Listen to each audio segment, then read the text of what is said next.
Running deep through the veins of New York City lies a hidden world, one most people only glimpse from behind glass and steel. A world of tunnels stretching for hundreds of miles, carved through rock and shadow.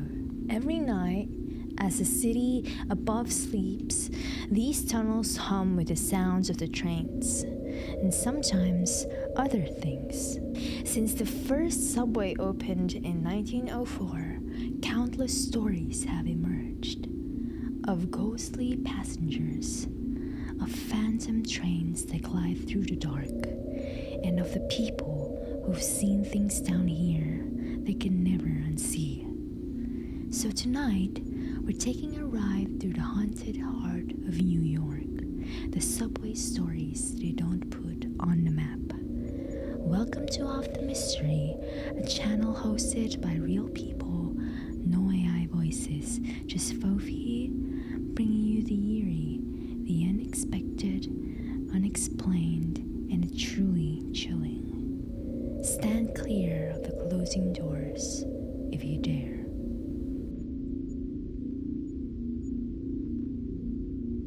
Our first story comes from a man who knows the subway better than anyone. A veteran MTA station manager with over 35 years underground. He's worked every shift imaginable, day, evening, and the graveyard hours when the tunnels are quiet and every sound seems to follow you. One night, around 3 a.m., he boarded a train to transfer between stations. The car was completely empty until the next stop. A man entered, tall, thin, pale, wearing a thick jacket and a beanie despite the warm night air. He glanced at the manager and then sat in the farthest corner of the car. But as the train rolled on, he kept looking up, just quick, darting glances like he was studying him. And when the train stopped, both men got off at the same station. The manager walked to his office, unlocked the door, and stepped inside, locking it behind him. And then someone tried to turn the handle. Then came the knock, slow, deliberate. "I want to talk," a voice said. The manager froze. His instincts told him that this was bad. He stayed silent, watching the security monitors. On the camera, the same man from the train stood outside, pacing. Then, without warning, he walked away. Half an hour later, the manager left for another station. He checked the camera one last time. Empty. But when he boarded the next train, the man was there again. Same seat, same stare. When they reached the next stop, the manager sprinted to the street and ducked into Wendy's that was still open. From the window, he saw the man appear, just standing on the sidewalk, watching him.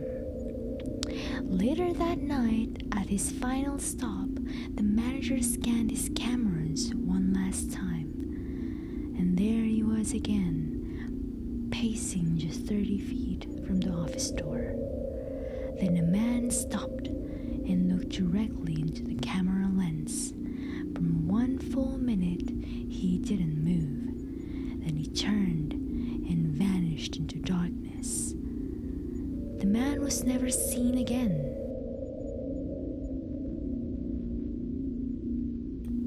Our next story blurs the line between the living and the dead. Danny, a 22-year-old New Yorker, took the subway home every weekend after parties. One night, as he descended the stairs into a dimly lit station, something fell off. No one was there, but he swore he heard whispers bouncing off the tiled walls. He sat on a bench and waited. The air felt heavy, thick, with the smell of metal and damp concrete. Then he heard it. "Over here, buddy." He looked down the tunnel. A man was standing on tracks, his head peeking out from the shadows. His clothes were filthy, his teeth yellow, his grin wide. Then another man appeared beside him. Both stared up Danny, eyes locked, unblinking. "Come hang out with us," one said, laughing. Danny tried to ignore him, but when one of the men moved deeper into the tunnel and came back, he wasn't alone. He was holding on to something, the lifeless head of another man. When the train lights appeared, Danny jumped on his feet, almost tripping in panic. He boarded as fast as he could and ran to the conductor's door. "There are people in the tunnel," he screamed. "They have a head." The conductor radioed for help, but Danny said the longest minutes of his life were spent on that train, speeding through darkness. Through the window, he swore he saw faces pressed against the walls, watching as the train passed. Police later found no one, but even today, MTA workers whisper about the tunnel dwellers, people who vanished into the subway station decades ago and never came back out. If you ever find yourself alone at Astor Place after midnight, take a closer look at the next train that pulls in, because not every train on the tracks belongs to this row. For over a century, witnesses have claimed to see an antique subway car glowing faintly gold under the dim station lights. Inside, velvet seats, polished brass, silk curtains, and a small wood burning stove. Those who step closer say it vanished right before their eyes. They call it Belmont's Ghost Train, belonging to August Belmont Jr., the financier of New York's first subway line. He used his private car to entertain guests in 1904, and maybe it still does. In Grand Central Terminal, workers have reported a small Scottish terrier trotting through the halls. He's friendly, wagging his tail, trotting alone. But when they try to follow him, he vanishes into solid walls.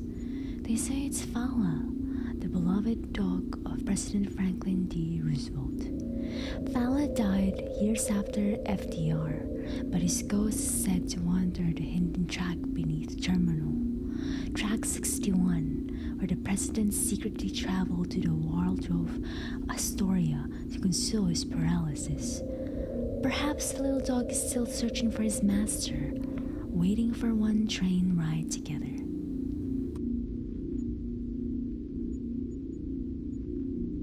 At the end of Line 6 lies one of New York's most breathtaking secrets, the abandoned City Hall Station.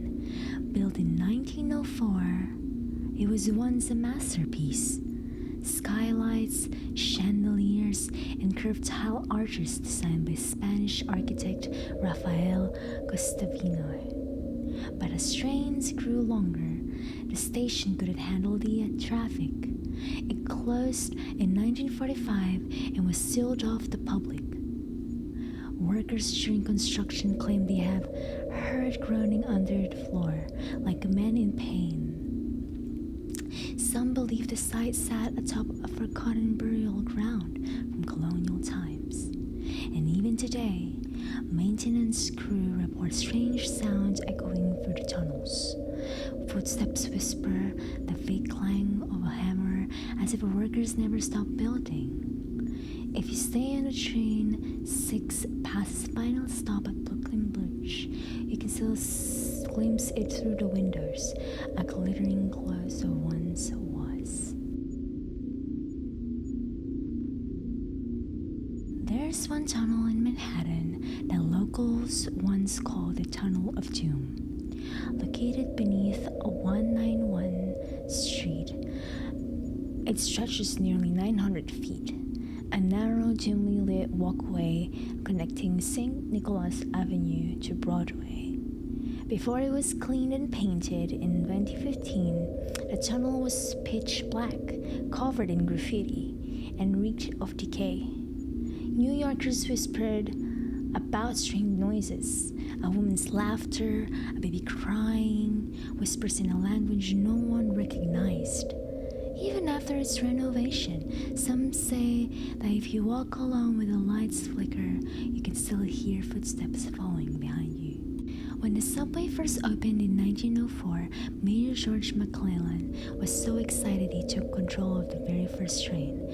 But when it's time to stop, he refused. He drove it all the way to Harlem himself. And to this day, passengers claim that a phantom conductor, wearing an old-fashioned uniform, can be seen at the controls of the 6th train, guiding his eternal ride through the tunnels he once loved. So the next time you find yourself alone in a subway car after midnight, listen closely. Then knock on the door, the reflection in the glass, this shadow on the tracks. It might not be your imagination, because down here in the heart of New York City, the ghosts are ride. Thanks for watching Off the Mystery. Don't forget to like, comment, subscribe. We upload weekly. Stand clear of the closing door, please.